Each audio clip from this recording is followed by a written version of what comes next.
We are asked the same two questions all the time.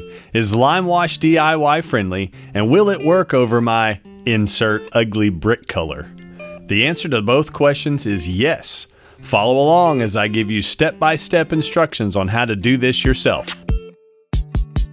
The first thing you must do is give your house a good cleaning. Look around for any of that nasty stuff growing on the brick and remove it. The easiest way to do this is applying Limewash algae and moss cleaner. Just fill up a pump sprayer and then saturate those areas and let it sit at least overnight.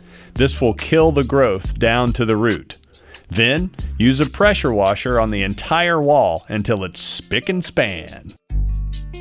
Now it's time to slap on some paint. Keep in mind that this is a wet on wet application. That just means dampen the brick before applying the Limewash. I recommend buying a stiff Chinex bristle brush as it stands a better chance against the rough surface of the brick.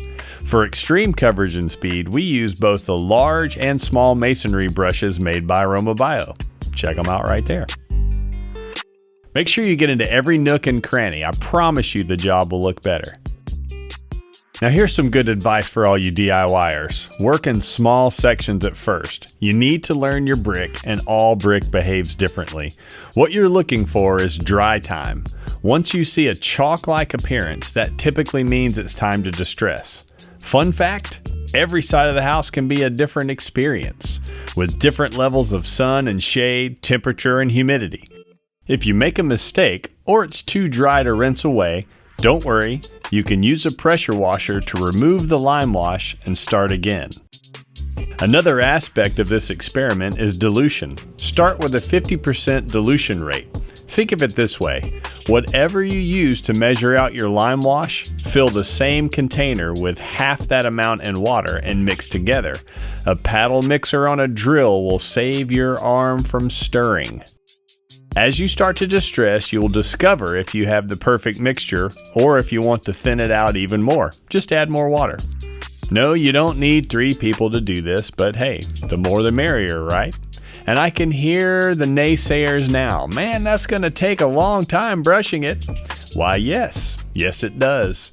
Art takes time. Thanks for noticing. You can use a sprayer. It must be airless, but for the best look, you need to back brush. So no matter what, every brick on your house is going to be touched with a brush. So let's talk about distressing. My preferred method is using a trigger nozzle, which makes it easy to control the flow of water. The selectable dial comes in handy for choosing different spray patterns. I use mist to dampen the surface, and I generally use flat for all distressing.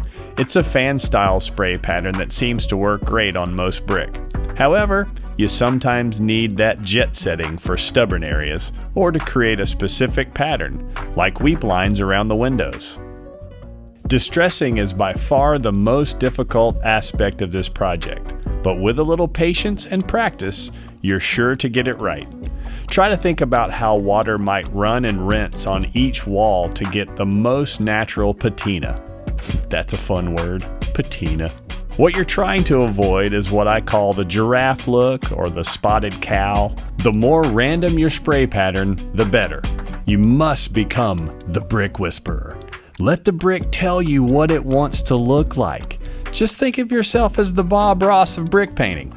Again, the good news is you can always add more Limewash if you take too much off. This is why painting in small sections is so crucial. Take your time.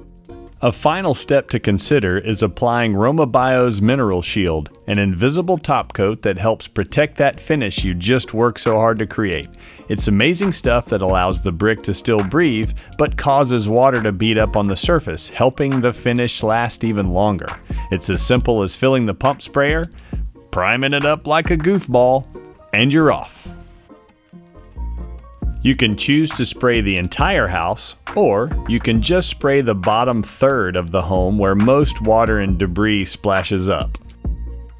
Keep in mind that steps, porches, and retaining walls will lose more Limewash quicker than your vertical wall surfaces, since they are exposed to the most weather and foot traffic.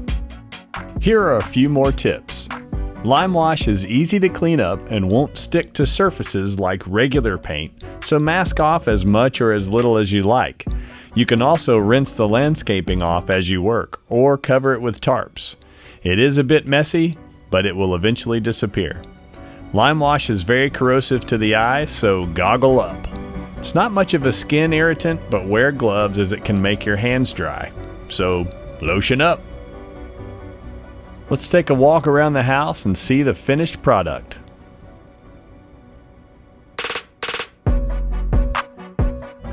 I promise you can do this. Just practice and be patient.